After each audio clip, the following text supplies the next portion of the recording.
வணக்கம். நாலடியார் பாடல் எண் 213. யானை அணையவர் நண்புரி நாயனையார் கேண்மை கெளி குழல் வேண்டும். யானை அறிந்தறிந்தும் பாகனையே கொல்லும். எரிந்த வேல் மெய்யது வால் குலைக்கும் நாய். யானைப்பாகன் அந்த யானைக்கு நெடுங்காலமாக வேண்டிய உணவாதிகளை ஊட்டி அதனை அன்போடு வளர்த்து வந்தாலும் ஒரு சமயத்தில் அதனை நல்வழிப்படுத்தும் பொருட்டு அடிக்கும் சிறு குற்றத்தை அது மனத்தில் அடக்கி வைத்திருந்து பகை கொண்டு மதம் மிக்க காலத்தில் அவனையே முதலில் தேடிக் கொன்றுவிடும். இதைப் போலவே சிலர் தமக்கு பல நாளும் உதவி செய்து வருவோர் ஒரு சமயம் செய்யும் சிறு குற்றத்திற்கு பகை கொண்டு அவர்க்கு தீங்கு புரிவர். இத்தகையாரோடு நட்பு கொள்ளுதலே கூடாது. நாய் தன்னை வளர்ப்பவன் தனக்கு கூளை ஊற்றி வந்தாலும் அவன் மீது மிக்க அன்பும் விசுவாசமும் உடையதாயிருக்கும். அவன் ஒரு சமயம் தன் மீது கோபம் கொண்டு ஆயுதத்தால் தன்னை குத்திவிட்டாலும் ஆயுதம் உடம்பில் இருக்கும்போது கூட அவன் மீது கோபம் காட்டாமல் தன் வாளை ஆட்டி அன்பையும் அடக்கத்தையும் காட்டும்.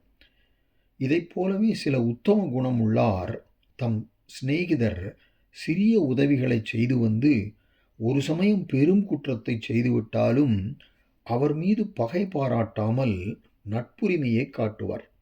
இத்தகையாருடைய சிநேகிதத்தையே எப்பொழுதும் கைக்கொள்ள வேண்டும் என்பது இப்பாடலின் கருத்து. இப்பொழுது பாடலுக்குள் செல்வோம். இந்த பாடலில் தனிச்சொல்லிலிருந்து நாம் படிக்க ஆரம்பிக்கலாம். தனிச்சொல் யானை. யானை அறிந்து அறிந்தும் பாகனையே கொல்லும். இந்த யானையானது பாகன் தன்னை ஆதரிப்பவன் என்று மிகுதியாக உணர்ந்திருந்தும் பாகனையே கொல்லும். அந்த பாகனையே கோபம் வந்த சமயத்தில் கொலை செய்துவிடும். ஆனால் மெய்யதா வால் குலைக்கு நாய்.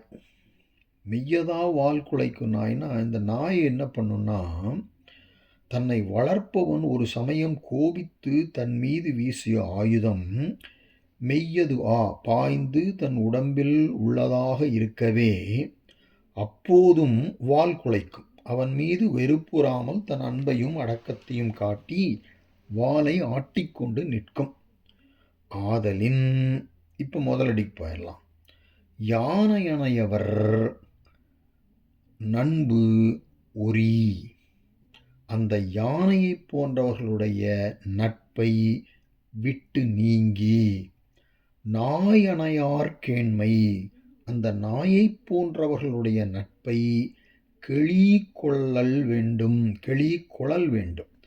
கெளி கொள்ளல் வேண்டும்னா தழுவிக்கொள்ளுதல் வேண்டும் என்பது இப்பாடலின் பொருளாகும்.